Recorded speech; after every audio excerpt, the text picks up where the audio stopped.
Hi అండి, అందరికీ నమస్తే. వెల్కమ్ టు ఈ అమ్మ చేతి వంట. ఈరోజు రెసిపీ ఏంటంటే మామూలుగా అయితే మనం నాన్ వెజ్ తినే రోజుల్లో వెజ్ ఫ్రైడ్ రైస్ అయితే చేసుకుంటే టేస్ట్ అంటే మనం నోరు చప్పగా ఉన్నప్పుడు, కూరలు మనకు ఇంపుగా లేనప్పుడు అయితే ఈ వెజ్ ఫ్రైడ్ రైస్ అయితే చేసుకుంటే చాలా అంటే చాలా టేస్టీగా పిల్లలు పెద్దలు అందరూ తినేస్తారు.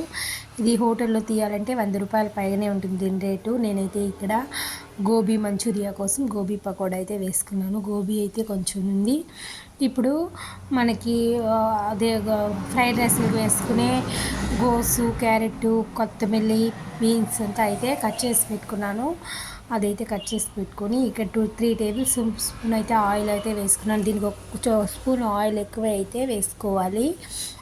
వేసుకున్న తర్వాత గోబీ అయితే ఉన్నింది కాబట్టి కొంచెం గోబీ కూడా కట్ చేసుకున్నాను. కట్ చేసుకున్న గోబీ, మనం కట్ చేసుకున్న క్యారెట్, బీన్స్, కొత్తిమీర, క్యాబేజీ అంతా కూడా కరెక్ట్గా ఒక రైస్కి అయితే 1 కప్పు అయితే వేసుకోవాలి. మొత్తం కలిపి 1 కప్ అయితే నేను ఇక్కడ వేసుకున్నాను. వేసుకున్న తర్వాత ఈ పెద్ద గరిటెతోనే అయితే బాగా ఫ్రై అయిన తర్వాత పచ్చి వాసన పోయేంత వరకు అయితే బాగా ఫ్రై చేసుకోవాలి, హై ఫ్లేమ్లోనే పెట్టి. ఇప్పుడు మనకు గోబీ అంతా బాగా ఫ్రై అయిన తర్వాత మనం ఈ పెద్ద గరిటెతోనే 1 గరిటె రైస్ అయితే వేసుకుంటే మనకు 1 రైస్ అయితే ఈజీగా సరిపోతుంది.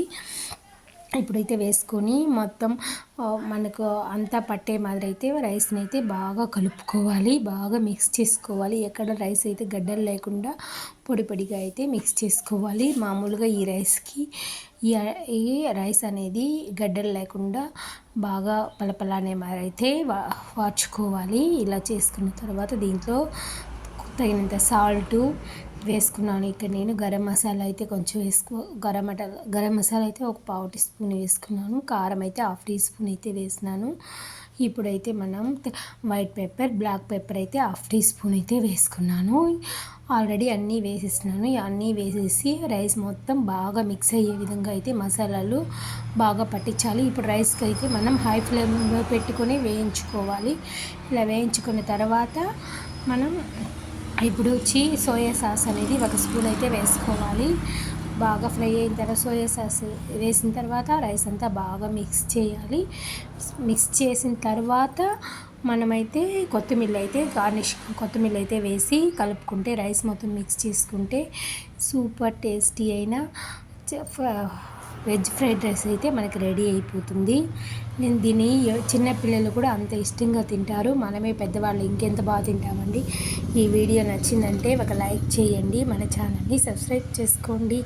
Thank you for watching. Me friends and రిలేటివ్స్కి షేర్ చేయండి. మరిన్ని మంచి రెసిపీ కోసం, సింపుల్గా చేసుకునే ఈ రెసిపీల కోసం మన ఛానల్ అయితే తప్పకుండా సబ్స్క్రైబ్ చేసుకోండి. మరిన్ని మంచి రెసిపీలతో అయితే మళ్ళీ కలుస్తానండి. నచ్చిందా ఈ వీడియో? మీరు ట్రై చేసి చూడండి. ఇంట్లో బయట వందలు పెట్టే బదులు ఇంట్లోనే ఈజీ ప్రాసెస్లో దీనికి ఆనియన్ పెట్టి సర్వ్ చేసుకుంటే సూపర్ టేస్ట్ అండి.